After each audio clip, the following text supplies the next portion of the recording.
গাছটি দেখে আপনারা চিনতেই পারছেন অনেকেরই ভীষণ প্রিয় একটি গাছ মানি প্ল্যান্ট, এবং এটা একটা আলাদা ভ্যারাইটি, হোয়াইটের মধ্যে গ্রিন দিয়ে থাকে এবং দেখতে অত্যন্ত সুন্দর লাগে। এই ভ্যারাইটিটাও আলাদা আলাদা আইডি রয়েছে, সে সমস্ত কিছু আপনারা নেটে সার্চ করে দেখে নিতে পারবেন।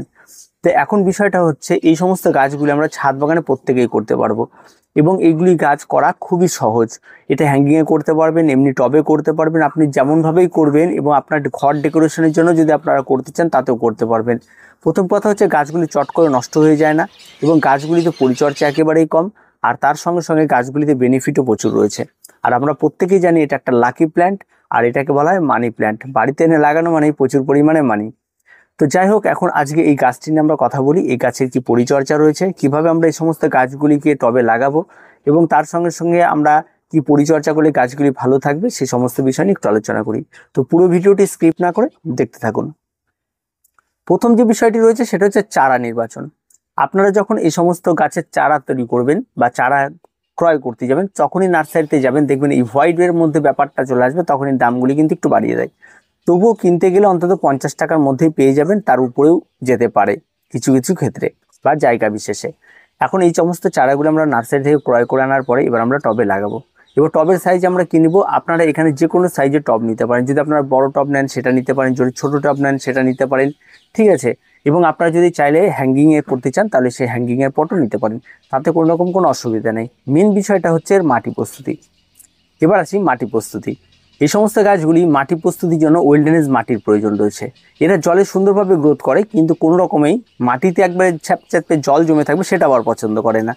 তার জন্য এদের যে মাটি মিশ্রণটি নেবেন সেটা আপনারা 40% মাটি নেবেন, 40% বালি নিয়ে নেবেন, যে কোনো বালি, লাল বালি হোক সাদা বালি হোক, যে কোনো বালি নিয়ে নেবেন। আর তার সঙ্গে বাকি 20% আপনারা কম্পোস্ট নিয়ে নেবেন, মানে যেটা ভার্মি কম্পোস্ট আমরা বলে থাকি, ভার্মি কম্পোস্ট নেবেন। আর তার সঙ্গে 1-2 মুঠো হাড় গুঁড়ো, চিংকুচি এগুলি মিশিয়ে দেবেন। মিশিয়ে দেওয়ার পরে মাটি মিশ্রণটি তৈরি করার পর আপনার টবটিকে ভর্তি করে ফেলুন এবং এই সমস্ত গাছগুলিকে লাগিয়ে ফেলুন। যদি আপনি গাছগুলি না ক্রয় করতে চান তাহলে কারো কাছ থেকে ডাল নিয়ে আসুন এবং এই সমস্ত ডালগুলিকে খুব সুন্দরভাবে বসিয়ে দিন, সেখান থেকে নতুন নতুন চারা তৈরি হয়ে যাবে। এবং এই চারা তৈরি করা কিন্তু এই সময়টা একটা উত্তম সময় চলছে, এখন থেকে একদম অক্টোবর মাস পর্যন্ত খুব সুন্দর একটা সময় চারা তৈরি হওয়ার যে কোনো গাছের, তাই আপনার চারা ঝটপট বসিয়ে দিন। এবার গাছগুলি লাগানো হয়ে গেল, এবার গাছে কিছুদিন পর গাছে আমরা মনে করি ফার্টিলাইজারের প্রয়োজন রয়েছে। এই সমস্ত গাছগুলিকে ফার্টিলাইজার দেওয়ার জন্য তেমন খুব একটা আহামরি ফার্টিলাইজার তেমন প্রয়োজন হয় না। তবে আপনি মনে করে গাছের গোড়ায় 1-2 বার আপনারা রাসায়নিক খাবার ব্যবহার করতে পারেন, ডিএপি বা যে কোনো কিছু 5 থেকে 6 দানা, এর বেশি কিন্তু ব্যবহার করা ঠিক হবে না। আর আসি জৈব খাবার। জৈব খাবার আপনারা চাইলে যে কোনো মিক্স খাবার, হাড় গুঁড়ো, চিংকুচি, যে ভার্মি কম্পোস্ট সব মিশিয়ে হয়তো 1-2 চামচ করে আপনারা মাসে মাসে দিতে পারেন, তাতেও কোনো রকম কোনো অসুবিধা নেই। এর যে মেন খাবারটি রয়েছে সেটা হচ্ছে গাছের পাতায়। আপনারা যদি এখানে লিকুইড সয়েলিবেল এনপিকে 20-20-20 এটা যদি আপনারা, আর 12-61 জুড়ে, এই দুটো যদি অল্টারনেট করে আপনারা এই সমস্ত গাছগুলিতে মাসে 2 বার করে স্প্রে করতে পারেন, মানে মাসে 1 বার আপনারা যেটা পড়বে এনপিকে 12-61 জুড়ে, আর 1 বার এনপিকে 20-20-20, এই দুটো যদি আপনারা স্প্রে করতে পারেন তাহলে গাছের হেলথ অনেক ভালো থাকবে, গাছের পাতাগুলি অনেক ভালো থাকে, এবং গাছের পাতায় যে একটা গ্লেজি ব্যাপার সেটা অনেকটা ভালো থাকে। আর তার সঙ্গে যদি আপনারা মাঝে মধ্যে একটু ম্যাগনেসিয়াম সালফেট স্প্রে করতে পারেন তাহলে কিন্তু আরও ভালো হয়ে যায়। এবার আসি গাছের জল। আমরা প্রত্যেকের একটা ধারণা রয়েছে যে গাছের জল তো দিতেই হবে, এবং আমরা বাড়িতে থাকবো না, একটু বেশি করে জল দিয়ে যায়। এই সমস্ত ব্যাপারগুলো আমাদের প্রত্যেকেরই মাথায় রয়েছে। এই সমস্ত গাছগুলি জল সুন্দরভাবে গ্রোথ করলেও মাটিতে জল জমে থাকবে এই বিষয়টি মোটেও পছন্দ করে না। তাই এই সমস্ত গাছগুলিকে যদি এটা আপনাকে টেস্ট করতে হয়, আপনি কোনো একটা জায়গায় এই সমস্ত গাছের ডালগুলিকে লাগিয়ে দিন কোনো একটা মিডিয়াতে, এবং সেই মাটিটিকে সম্পূর্ণরূপে ভিজিয়ে চ্যাপচ্যাপে করে রেখে দিন, কোনো রকমের শুকোতে দেবেন না। দেখবেন 7 থেকে 10 দিন পর সেখানকার সমস্ত গাছগুলি পচে গলে একদম পরিষ্কার হয়ে যাবে। তো এই হচ্ছে বিষয় এই সমস্ত গাছের জন্য। তাই অবশ্যই গাছে যখন জল প্রয়োগ করবেন গাছের গোড়াটিকে চেক করে নেবেন। কোনো রকমের যদি গাছের গোড়া ভিজে থাকে বা চ্যাপচ্যাপে মনে হয় তাহলে গাছের গোড়ায় জল প্রয়োগ করবেন না। এবার আসি সানলাইট। এই সমস্ত গাছগুলি নিয়ে অনেকে বলে ফুল সানলাইটে ভীষণভাবে গ্রোথ করে, আবার অনেকে বলে সেমি শেডে গ্রোথ করে, আবার অনেকে বলে ছায়াতে গ্রোথ করে। আসলে এই গাছগুলি যে কোনো ওয়েদারেই গ্রোথ করতে খুব ভালো পারে, তবে কড়া সূর্যালোক এরা খুব একটা ভালো গ্রোথ করে না।